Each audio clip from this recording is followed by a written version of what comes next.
Assalamualaikum semuanya. Halo, di sini saya akan mempresentasikan tentang yogurt and concentrate yogurt, makanan fungsional dari susu. Sebelum itu, mari saya perkenalkan diri terlebih dahulu. Saya Diani Ulfa dari jurusan Teknologi Hasil Pertanian.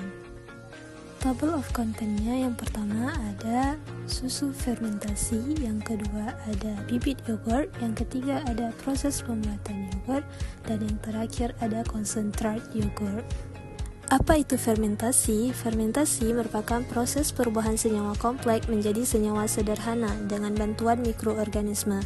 Pada saat ini, proses fermentasi diterapkan pada berbagai industri modern berteknologi tinggi untuk menghasilkan berbagai macam produk makanan. Salah satu jenis fermentasi yang sering dilakukan yaitu fermentasi susu. Fermentasi susu bertujuan untuk memperpanjang masa simpan susu, juga berguna dalam meningkatkan rasa, aroma, nilai gizi, dan kecernaan susu.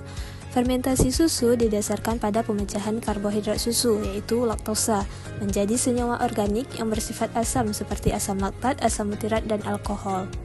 Susu fermentasi merupakan nama generik untuk berbagai produk seperti yogurt, kefir, komis, dadih, dan berbagai varian produk lainnya yang tersebar di berbagai negara dan daerah dengan nama yang berbeda. Perbedaan karakteristik berbagai jenis susu fermentasi terutama disebabkan oleh mikroorganisme fermentasinya. Yogurt adalah salah satu dari berbagai jenis produk olahan susu yang telah mengalami proses fermentasi oleh bakteri asam laktat. Yogurt dapat dikelompokkan menjadi 5 jenis yang meliputi set type yogurt, straight type yogurt, drink type yogurt, frozen type yogurt, dan concentrate yogurt. Yogurt dapat dikategorikan sebagai makanan fungsional karena mengandung komponen zat senyawa atau metabolit yang bermanfaat bagi kesehatan. Beberapa alasan mengapa yogurt dapat dikategorikan sebagai makanan fungsional adalah yogurt mengandung bakteri baik, yogurt mengandung zat-zat gizi yang lengkap, yogurt mengandung senyawa bioaktif, dan yogurt dapat mengatasi intoleransi laktosa.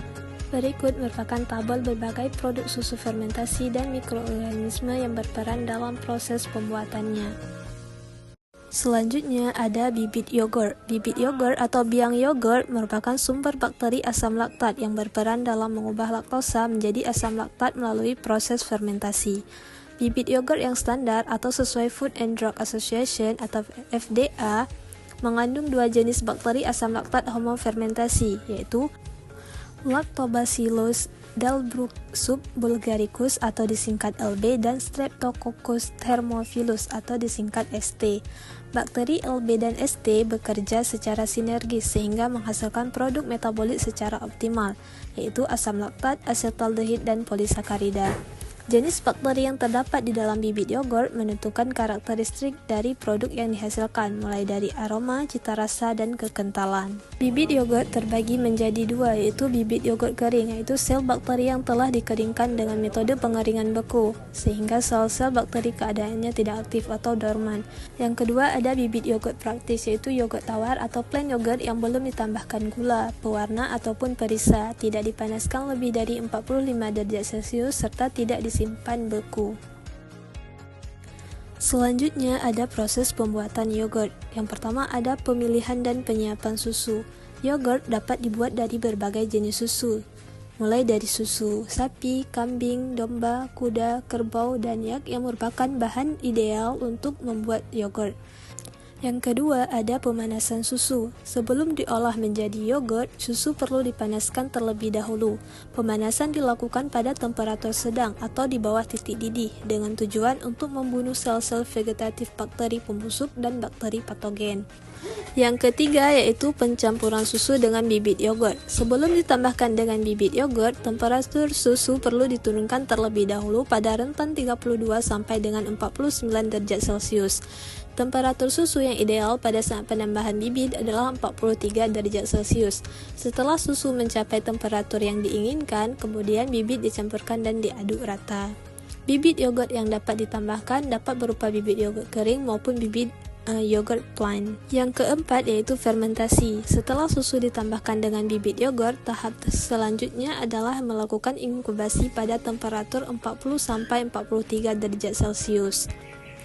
Proses fermentasi berlangsung lebih cepat pada temperatur yang lebih tinggi, sehingga susu menjadi lebih cepat asam. Fermentasi dilakukan selama 4 jam pada suhu 43 derajat Celcius. Yang kelima yaitu pengadukan dan penambahan perisa. Pengadukan bertujuan untuk menghasilkan yogurt yang lebih cair sehingga dapat dikonsumsi sebagai minuman segar atau drink yogurt. Yogurt tawar memiliki rasa asam yang menonjol dengan aroma yang khas, yaitu aroma produk fermentasi. Penambahan perisa dan sari buah dapat meningkatkan kesukaan konsumen terhadap yogurt. Yang terakhir ada pengemasan dan penyimpanan. Setelah yogurt selesai dibuat, yogurt dapat dikemas dalam kemasan berupa cup, plastik, botol PET maupun Tetra Pak. Yang terakhir ada konsentrat yogurt. Prinsip dasar pembuatan konsentrat yogurt adalah dengan mengurangi kadar air yogurt. Kadar air yogurt dapat dikurangi dengan menggantungkan atau menyaring dengan kain yang bersih selama 12 sampai dengan 24 jam. Produk akhir yang diharapkan memiliki kadar total padatan paling tidak 20%, bahkan dapat mencapai 40%. Dengan berkurangnya kadar air, maka kandungan zat-zat gizi konsentrat yogurt lebih tinggi dibandingkan dengan yogurt maupun susu segar. Kandungan protein konsentrat yogurt bisa 2 kali lipat dibandingkan yogurt, demikian juga dengan kandungan lemaknya. Sekian presentasi dari saya, mohon maaf bila ada kesalahan dan kekurangan.